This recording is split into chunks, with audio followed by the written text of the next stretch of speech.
Hey guys, it's Jack from the Checker Flag here with Justin Allgaier. Justin, you made your Chicago debut here for the Sprint Cup in 2013.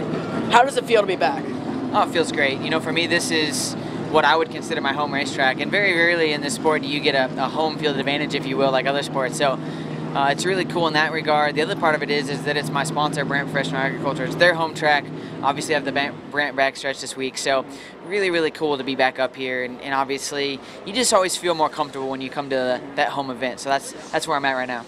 How much do you feel you've improved since your Sprint Cup debut? Well, I would say just as a comfort level, my improvement has been pretty astronomical. There's still areas that I struggle in, and I think that for me, those are struggles that I've kind of generally put myself throughout my entire racing career, whether it be in the Sprint Cup Series or Xfinity Series or whatever that may be. So I definitely have things that I have to work on as a race car driver, but I feel like we're making steady improvement each and every week. You have won here at Chicago before. Does it put any extra pressure on you knowing that you've had success here? Well, I mean, I think anytime you win at a racetrack, you want to go back there and run well. You know, we were fortunate enough the night that we won here. We were fast, but we also won it on a fuel mileage situation. The leader, we were catching him. I don't know if we would have caught him on the last lap, but we were definitely catching him pretty quickly, and he ran out of gas. And then I ran out of gas coming to the start-finish line. Very similar to the truck race today. So, you know, it was cool to see John Hunter win the truck race today in the same fashion that we won a couple of years ago. And definitely, anytime you're going to win at a racetrack, it means a lot. So I'd love to do it again. I need to get that first Sprint Cup Series win, so what a better place to do it than here in Chicago. What are your goals for the remainder of the season? Well, I think, now that the chase is kicked off, I think the goals are somewhat shifted. We unfortunately didn't put ourselves in a position to make the chase. So now we have to go out there and really work hard to just try and accomplish some of the things that we feel like we're capable of doing as a race team. Winning races and running top 5s and top 10s.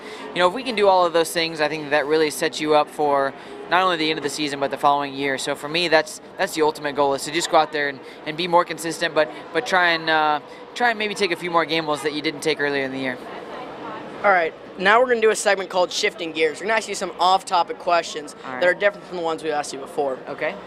What's the most you've ever spent on a haircut?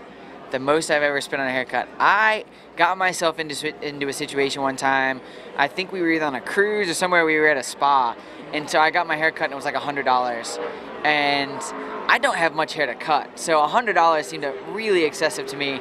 But normally it's 13 bucks. I go to a barber not far from my house. It's $13, so I feel like that's pretty good. If you could trade lives with one person forever, who would they be and why? One person forever? Forever. Whew. I don't know that I would.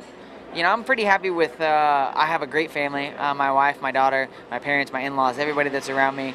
I love what I do for a living, so I don't think I'd trade with anybody. If every time you went to the grocery store you could only purchase 5 items, what would they be? Oatmeal cream pies. You gotta have those. Beef, because I love steak. Let's see. Bottles of water. Yes, that's a necessity. And that's 3, right? So I need to. Man, 5. That's a tough one. Peanut butter and jelly. How about that? All right. There's my 5. Which of your 5 senses would you keep if you could only keep one? I think definitely vision. I feel like you can do a lot. We actually taught our daughter sign language as she was right after she was born. We tried to teach her sign language, and I feel like that the gift of being able to see really can change a lot of things, and you can at least know what's going on. So I think vision will be my most important. Finally, if you ate some radioactive vegetables and they tasted delicious, but more importantly they provide you with one superpower, what would you want that superpower to be? I don't think Brant Professional Agriculture products are going to make any vegetables radioactive and give me superpowers, but they definitely make them taste good. But if I could have one superpower, it would probably be being invisible. I don't know why. I'd like to fly, but I think I'd rather be invisible. All right. Big thanks to Justin for taking the time for the interview. For more videos, check out checkerflagcrew.com.